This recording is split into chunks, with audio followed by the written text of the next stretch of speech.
Unregistered illegal वीपीएन्स को पूरे भारत में बैन करना चाहिए। मेरा तो ये सुझाव है। फिलहाल अभी एक ही जगह पर ये फैसला लिया गया है डोडा में करने के लिए, और पूरे भारतवर्ष में आप जो हैं कह रहे हैं, लेकिन यहाँ पर आप जिस तरीके से बता रहे हैं बहुत मुश्किल है, चैलेंजिंग है, तो डोडा जिले में करना भी क्या उतना ही चैलेंजिंग है? क्योंकि ये बिल्कुल दिल्ली मुंबई जैसे जगहों से हटकर है ये जगह, तो यहाँ पर भी क्या इतने चैलेंजेस फेस करने पड़ेंगे क्या इसके लिए?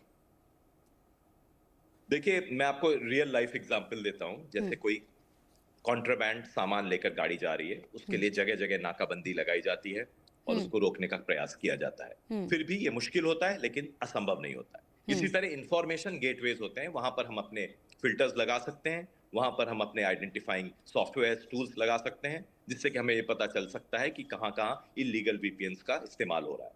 Challenging task but not impossible.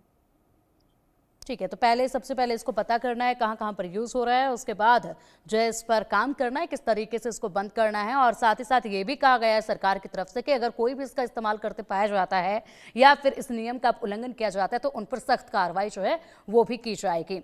अगर फिलहाल के लिए देखा जाए तो वीपीएन पर बैन लगाना इस वक्त आपको सबसे ज़्यादा, डोडा के अलावा अगर बात की जाए, कहाँ पर सबसे अधिक आपको ज़रूरत इसकी महसूस होती है? क्योंकि अभी के लिए डोडा में इसको किया गया है और मुश्किल है, चैलेंजिंग है, तो पूरे इंडिया में एक साथ इसका डिसीजन नहीं लिया जा सकता है, संभव नहीं होगा।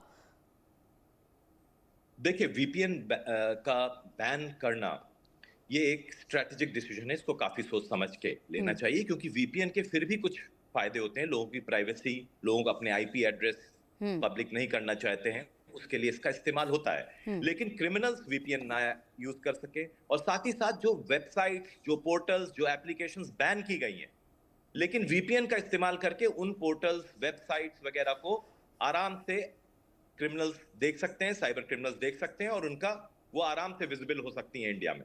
इसलिए हमें इन सब चीज का ध्यान रखना चाहिए। लेकिन वीपीएन से भी ज्यादा जरूरी जो मुझे लगता है वो ये है, और मैं ऐसा सुझाव देना चाहूंगा कि हमें डार्क नेट को भी बैन करना चाहिए, क्योंकि डार्क नेट का कोई भी उपयोगी पर्पस नहीं है इंडिया में, और ये सिर्फ क्रिमिनल प्लेटफॉर्म है जहां पर हथियारों की खरीद फरोख्त होती है, ड्रग्स की खरीद फरोख्त होती है, पोर्नोग्राफी होती है, ह्यूमन ट्रैफिकिंग होती है, इत्यादि।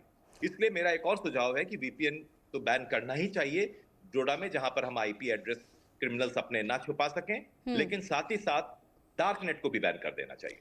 सर, जिस तरीके से आप बता रहे हैं कि डार्क नेट के इतने नुकसान हैं और जिस तरीके से काम इसका इस्तेमाल करने के लिए किए जा रहे हैं, वाकई में ये बेहद ज़्यादा नुकसानदायक है, तो फिर अब तक इससे पहले इस पर कदम क्यों नहीं उठाए गए हैं इस दिशा में डार्क नेट को बंद करने के लिए?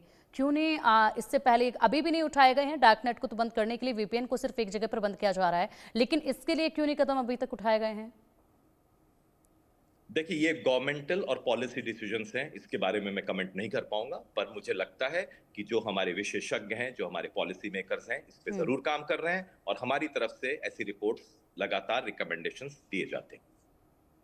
तो आने वाले वक्त में क्या इस पर होगा कंट्रोल, इस पर लगाम जो है वो लगाई जाएगी, कदम उठाए जा सकते हैं डार्क नेट को लेकर? बहुत सारे देशों ने डार्क नेट को बैन किया है। कुछ देशों ने क्रिप्टो करेंसी को भी बैन किया है, क्योंकि इंटरनेट में क्राइम करने की जो करेंसी होती है वो क्रिप्टो करेंसी होती है। चाइना ने ग्रेट फायरवॉल ऑफ चाइना एक प्रोजेक्ट लॉन्च किया है, जिससे डार्क नेट को उन्होंने अपने कंट्री में बैन किया है।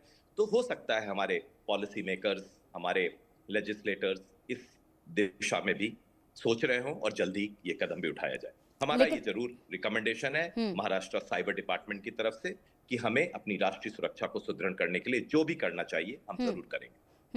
बिल्कुल, और अगर साइबर सिक्योरिटी के मद्देनजर अगर और भी महत्वपूर्ण कदम उठाने की इस वक्त ज़रूरत महसूस होती है, जिस तरीके से हालात बने हुए हैं, तो वो कौन से अलग कदम होंगे? वीपीएन की हमने बात की है, डार्क नेट की हमने बात की है, जिस तरीके से ये हैकर्स हैं इन पर लगाम लगाने की हमने बात की है, इसके अलावा और कौन से महत्वपूर्ण कदम हैं जो इस समय पर उठाना बेहद ज़रूरी है? देखिए, हमारा सुझाव है और हमारा अलर्ट है सभी एजेंसीज को, सारी क्रिटिकल इंफ्रास्ट्रक्चर एजेंसीज को, कि अपनी साइबर सिक्योरिटी पे सबसे ज्यादा ध्यान दें। अगर साइबर सिक्योरिटी आपकी सुदृढ़ है, फुल प्रूफ है, एज पर स्टैंडर्ड्स है, तो 99.99% अटैक्स विफल हो जाएंगे। आपका डेटा भी सुरक्षित रहेगा, रैंसमवेयर भी नहीं होगा, आपके कोई डेटा चुरा भी नहीं पाएगा, कोई हैक भी नहीं कर पाएगा, कोई आपके वेब रिसोर्सेज को डिफेस भी नहीं कर पाएगा। लेकिन उसके लिए सबसे पहला कदम है साइबर सिक्योरिटी ऑडिट और रेड टीमिंग एक्सरसाइजेस।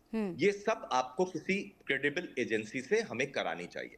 इसके बाद पॉलिसी मेकिंग पे नए डिसीजंस आ सकते हैं, जैसे वीपीएन को बैन करना, डार्क नेट को रेगुलेट करना, क्रिप्टो करेंसी को रेगुलेट करना इत्यादि।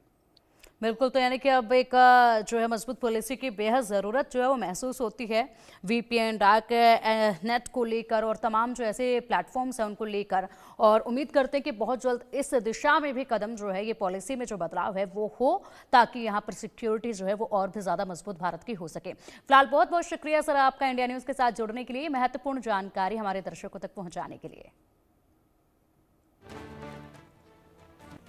और चलिए अब इसी के साथ रुकेंगे एक छोटे से ब्रेक के लिए। खबरों का सिलसिला लगातार